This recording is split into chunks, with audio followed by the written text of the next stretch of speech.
I'm at my Airbnb in Nashville, Tennessee, and I'm getting prepared because I'm about to be picked up by my musician acquaintance, Melanie Brule. So, Melanie and I have met several times before in Canada and at folk music conferences and such. We've shared the stage together with our respective bands, but we don't actually know each other that well. We have a lot of mutual friends in the music scene, and we're friends on Facebook, so I see things that she posts. For instance, a few weeks before I arrived in Nashville, I noted a post that she had made where she woke up from a dream with an unfinished song lyric, and she had put the lyric out to Facebook in hopes that one of her Facebook friends would have an interesting conclusion to this lyric. And the lyric was, "If Julia's sick of lakes and public places, ... And this intrigued me because I've woken up with incomplete song ideas, like musical ideas before, so I took note of this post, and I was trying to come up with something smart that I could reply, but I didn't want to give her something half-assed, and so I ended up not coming up with anything that was good enough for me, but in the meantime I read the 35 or 40 other suggestions and also thought that they were not very good. So anyway, I have been a professional musician for 10 years based in Toronto. I moved from the West Coast to do music and pursue my own original music and side person guitar player dreams. And I guess for many of those years, most of those years, I sort of had blinders on as to career goals because I felt maybe I had spent too much time before switching to what was to be my ultimate career, the career I always wanted, making other people's dreams come true. And so I sort of had blinders on and was definitely, in it, driven and trying to make things work.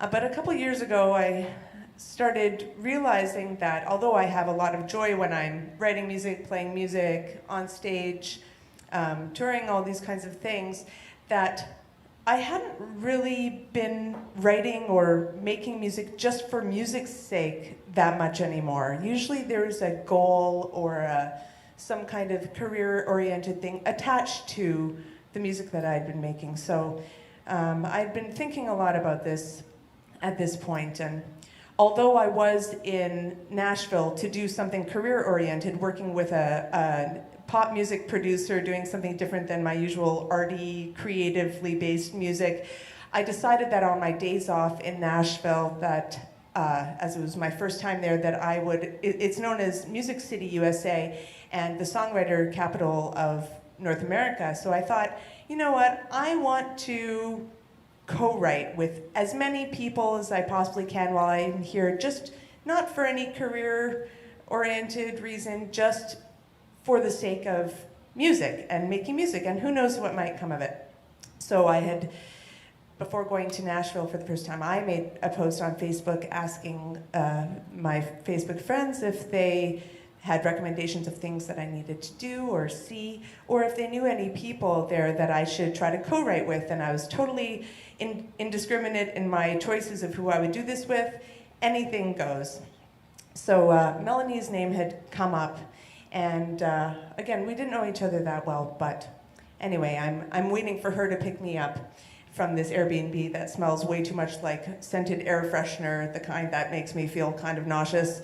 And I go outside and she picks me up, and from the get-go, we discover that we have an amazing banter together, and so there's sort of like, many jokes a minute. I can't actually recall any of them, but everything was funny to us, and we were having a great time. And although we had a limited time, a couple hours that we were meant to be writing a song during, we sort of, I said, actually I could really use a coffee if you're up for taking a detour. She said, no problem. So we ended up going to a really nice kind of hipstery coffee shop in East Nashville, and as we're there and drinking coffee, and it's February, but it's 20 degrees because it's Nashville and not Toronto, and so we're enjoying the sunshine and enjoying sort of getting to know each other, and a bunch of time passes, and all of a sudden, we realize that we're supposed to go write this song, and she says, you know what?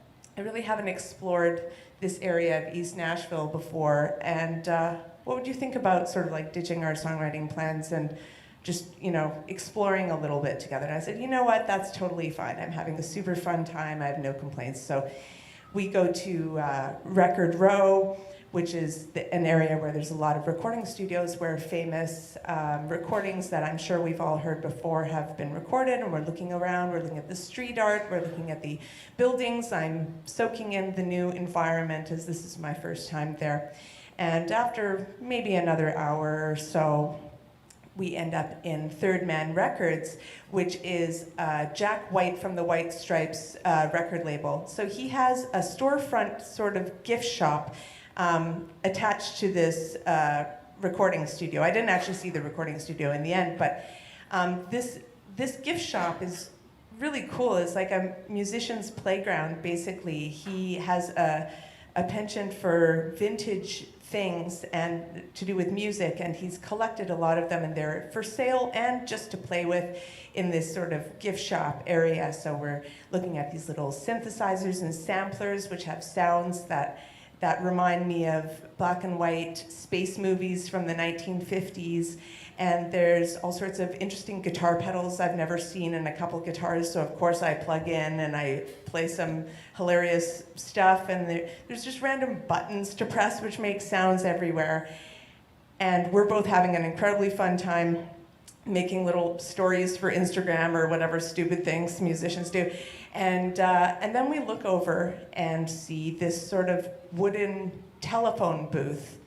And as we look at it, we realize there's a sign on it which says, Neil Young has recorded here, Eddie Vedder has recorded here. And I realized that this is a recording booth the size of a telephone booth that I actually heard about. Someone had commented on my Facebook post that if I had the chance, I should go record a song in this famous recording booth. It's from 1942, and there's only 2 of them left in existence in the world, apparently, both owned by Jack White.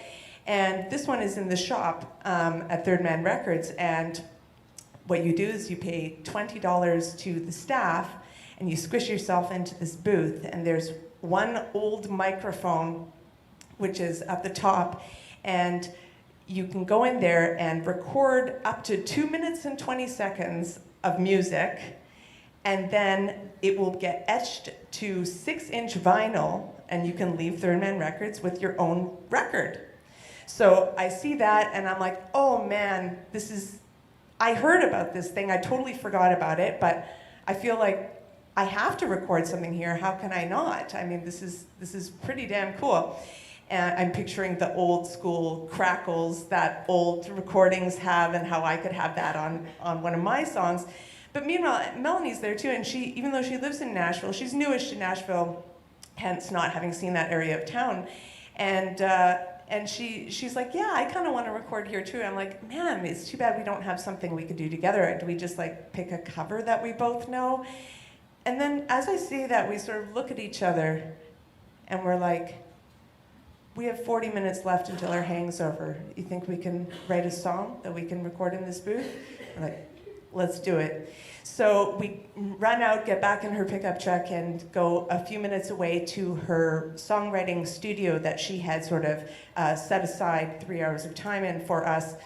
We think, okay, let's make it happen. So I start playing, I had this guitar with me, and I start playing this chord progression, which I like, and she's like, ooh, that's really neat, and then we sort of come up with some melodic ideas together, and within 20 minutes or so, we have the basic sort of structure of the song, and as I mentioned before, there is a time limit on the length of this song, which helps us, because 2 minutes and 20 seconds is actually quite short, so that sort of helped focus us on getting this song structure written, nothing epic.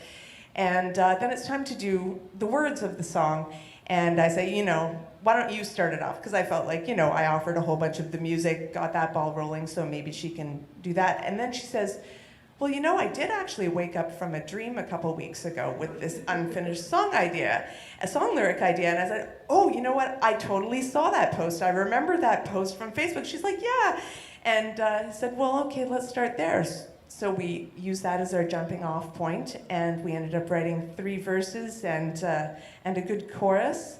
And we got back in her truck, sped over to Third Man Records. We paid our $20 to the staff, and then we squished ourselves in. It's a good thing she didn't come up with her own guitar part to complement mine, because there was certainly no room for two bodies and two guitars. I kind of had to hold the guitar like this when I was playing, because it was really like a telephone booth size. And so we're standing in there, and the numbers are counting down that it's about time to start. And we start, and we recorded, and we did a pretty good job, actually, of the harmonies and everything. And we get out of there, and a few minutes later, the staff hands us a 6-inch record in a sleeve. We grab it, we're excited about it, we've accomplished our mission. And she drops me back at my Airbnb, and she says, and I said, but who's gonna keep the record? She said, you know, I live in Nashville, so you can actually hold on to the record. I'm like, oh, that's awesome, because I wanted it. So anyway, flash forward now, I arrived back a few days later to Toronto, and I'm really excited to put this record on the record player.